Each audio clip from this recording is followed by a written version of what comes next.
I was still holding my fork when my daughter stood up so fast her chair scraped the floor.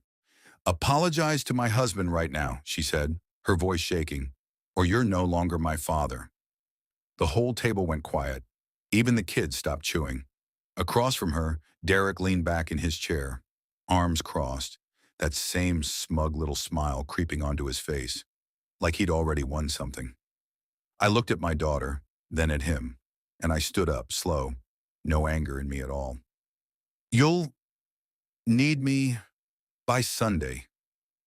5 words. That's all I said.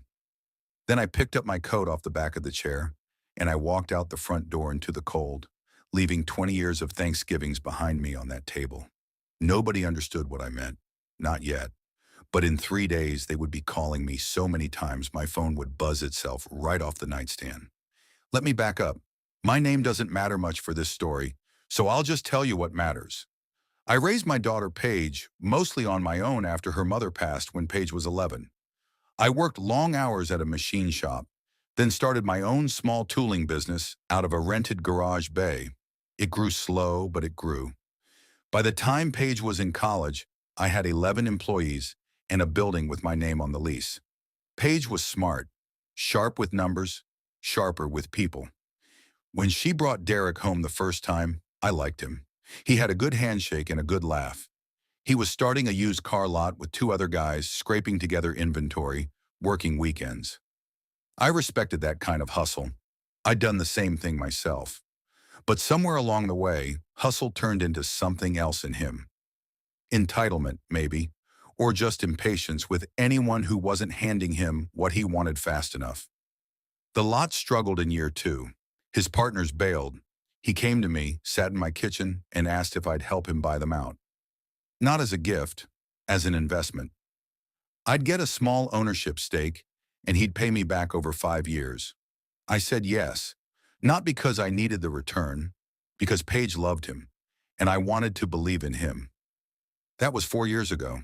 Since then, the small things started. Him talking over me at dinners, him making little jokes about old-timers who don't understand how business really works, him steering Paige to cut visits short, to skip my birthday because we're just so busy. Small cuts, the kind everyone in a family agrees to ignore, because naming them feels like starting a war nobody wants. I let it slide. Every time. Because I told myself keeping the family together mattered more than my pride. I didn't realize I was training them to believe I had no pride left to protect. Thanksgiving this year was at my house, like always. Paige and Derek came in around noon with their 2 kids, my grandkids, who ran straight for the yard before their coats were even off. My sister Carol came with her husband. My brother-in-law Tom sat in his usual chair by the window. It started over something small. It always does. Derek made a comment about the old equipment at my shop, said something about how a man my age shouldn't still be playing with machines that could take your fingers off, laughed like it was a joke between friends. I said lightly that the equipment had paid for a college education and a wedding, so it must be doing something right. Derek's jaw tightened. He didn't like being corrected, especially not in front of Paige. "You know," he said, setting his fork down, "for a guy who talks about family so much, you sure make it hard to feel welcome here." I asked him what he meant by that, and that's when it came out, all of it, how I never really accepted him, how I was still holding on to control over the business loan like it was a leash, how I compared him to Paige's mother's memory constantly, which wasn't even true. I'd barely mentioned her. Carol tried to smooth it over. Tom told everyone to just eat and let it go. But Paige, my Paige, stood up for her husband, publicly, in front of everyone. "Apologize to my husband right now," she said, "or you're no longer my father." I felt that one land somewhere deep in my chest, somewhere I didn't know could still hurt like that. Derek smiled, not a nervous smile, a satisfied one, like he'd finally cornered me in front of an audience and won. I looked at Paige. I looked at him, and I said my 5 words, quiet, steady. "You'll need me by Sunday." Then I walked out into the cold, and I didn't look back. Behind me, I heard Derek laugh. "Dramatic old man," he said. "He'll call tomorrow, apologizing." Paige didn't laugh, but she didn't chase after me either. She sat back down, arms crossed, convinced she'd finally stood up to a father who controlled too much. Nobody at that table understood what those 5 words actually meant, because nobody at that table remembered the paperwork. 4 years earlier, when I bought out Derek's partners, my lawyer and I structured the deal a very specific way. Derek wanted it done fast, so he didn't read every page as closely as he should have. I held 28% of the dealership, plus I was the personal guarantor on the floor plan loan that let him keep inventory on the lot. Without my signature backing that loan, the bank could call the whole line due within days of any material change to the ownership structure or guarantor status. There was also the house, Paige and Derek's house. The down payment had come from me, structured as a family loan secured against my continued co-signature, set to convert to a gift only after 7 years, as long as certain conditions held. We were only in year 4. None of this was a threat I'd been holding over them.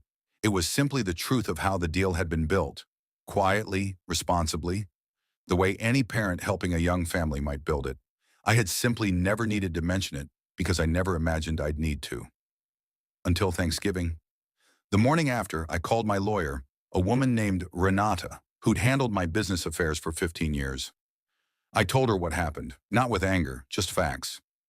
I want to formally withdraw as guarantor on the dealership floor plan loan, I said, effective immediately, per the terms in our agreement, and I want to exercise the review clause on the house loan.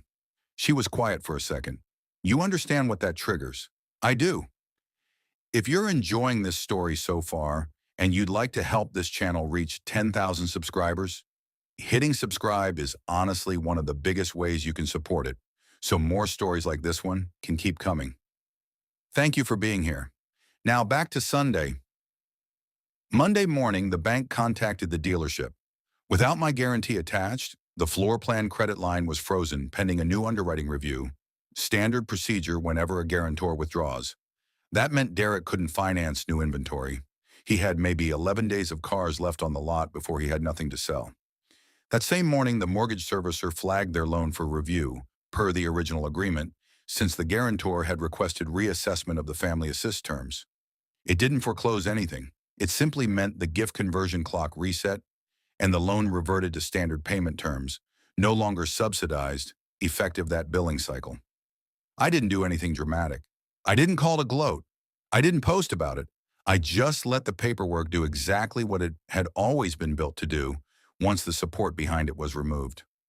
Paige called me Tuesday night. I let it go to voicemail. Her voice was tight, confused. Dad, something's wrong with the loan. The bank is saying things about you. Can you call me back? I didn't call back yet, not out of spite.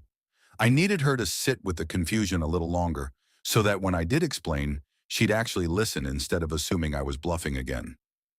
Wednesday, Derek called. I picked up. What did you do? He said. No hello, just static and panic. I withdrew as guarantor, I said. Same as I told you I could 4 years ago if things ever became unworkable.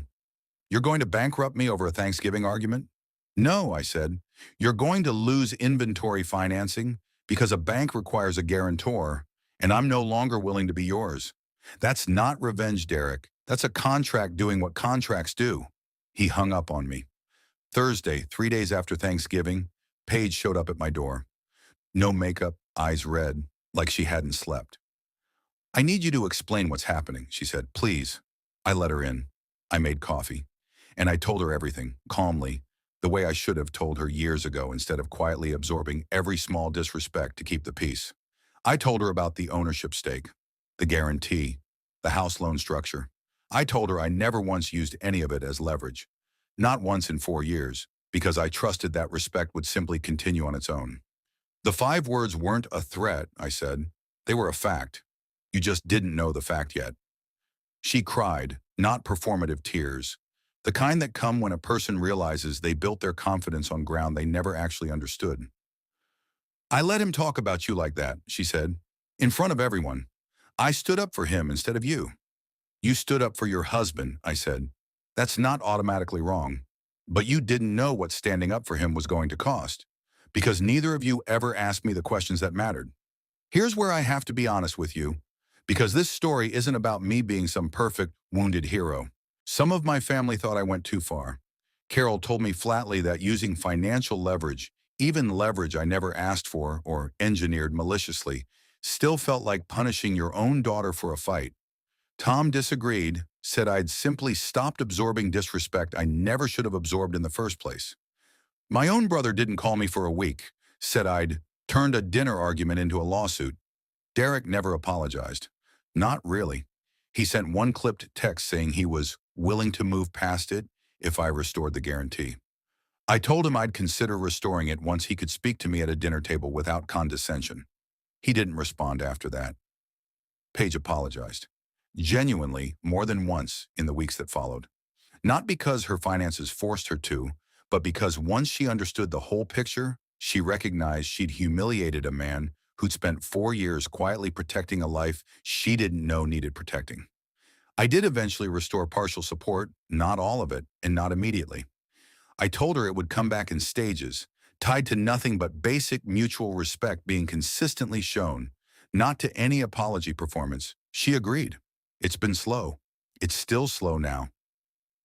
I think about that Thanksgiving table a lot, about how easy it is for a family to let one person's discomfort get treated as the acceptable cost of everyone else's peace, about how long I let that happen to myself, and how loud it took a public humiliation to finally get before I stopped absorbing it quietly.